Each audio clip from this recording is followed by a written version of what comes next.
जो बात ममता बनर्जी कर रही हैं प्रसून जी, मैं तो ये जानना चाहती हूँ कि अगर वाकई में ये जिंदगी और मौत का सवाल है तो फिर कोर्ट में चैलेंज करते हैं और इसी वीडियो को लेकर वो चैलेंज करते हैं, क्योंकि जो चुनाव आयोग की तरफ से कहा गया वो तो ये साफ कह रही हैं, जो डीईओ है वो ये कह रही हैं कि भाई वो हमारे ही सरकारी अधिकारी ही थे, चुनाव आयोग के एआरओ ही अंदर मौजूद थे और बकायदा मेल किया गया, टीएमसी को भी बीजेपी को भी मेल किया गया, उनके एजेंट्स वहां पर मौजूद थे नहीं थे ये उनका लुकआउट है, उन्हें तो काम करना है, वो अपना काम कर रहे थे।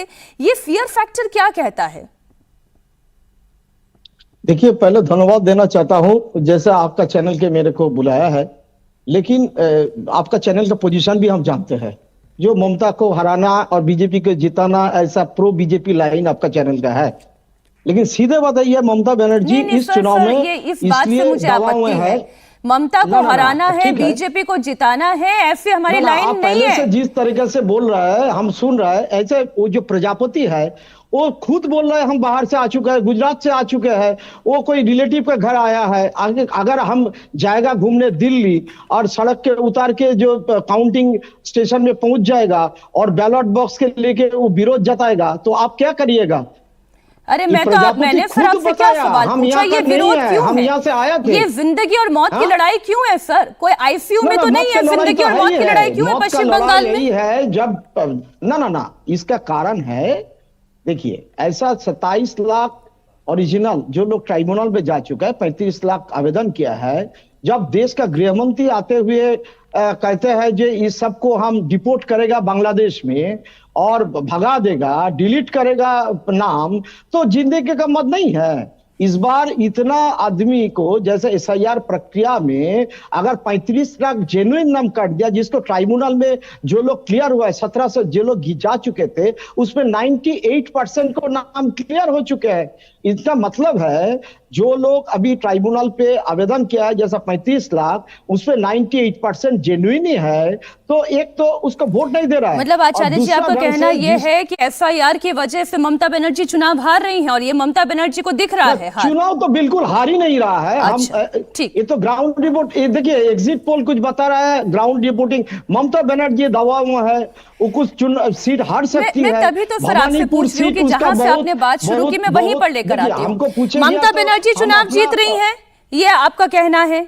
ममता बनर्जी टीएमसी इस बार चुनाव जीत रहे हैं। हाँ, तो फिर ये नाराजगी जिंदगी मौत की लड़ाई कैसे है? फिर ये डर, ये शंका क्यों है? बांग्लादेशी धप्पा लगा के अब दूसरे देश में भगाने का कोशिश करेंगे, बोलेंगे बंगाली है, बंगाली स्पीकिंग है, उसमें करीबन 18 लाख हिंदू है और 20-22 लाख मुसलमान है। अब बोलिएगा तो सिर्फ ममता बनर्जी का जिंदगी का मौत का सवाल नहीं हुआ है, वो बंगाली का जिंदगी और मौत का सवाल है। आप आपका छीन लीजिएगा उसका सिटीजनशिप, तो बंगाली जो है उसका जिंदगी का मौत का सवाल नहीं है। शास्त्री जी, बंगाल की चुनावी लड़ाई जिंदगी और मौत का सवाल वहां के नागरिकों के लिए है या पश्चिम बंगाल के मुख्यमंत्री के लिए है? देखिए, ये स्टेटमेंट्स जो आ रहे हैं ये बयानों में एक प्रतीकवाद मुझे लगता है, ये सिंबॉलिज्म ऑफ स्टेटमेंट्स, उसको हमें रियलिस्टिकली वर्ड टू वर्ड हमें लेना नहीं चाहिए। जो कहा जा रहा है और दोनों तरफ से कहा जा रहा है, ये दोनों तरफ से बयान आ रहे हैं और ये एक चुनावी माहौल में ऐसे बयान आएंगे। ये जीतना और हारना, लिविंग और डेड का प्रश्न है। ये हर एक चुनाव में हर जगह पे हम सुनते आ रहे हैं, तो मुझे इसमें कोई विशेष बात नजर नहीं आती है।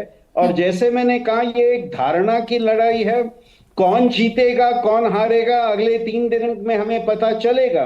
पर इन 3 दिनों में ये फाइट बिटवीन 2 कंडीशंस वो मुझे लगता है और भी तेज हो सकता है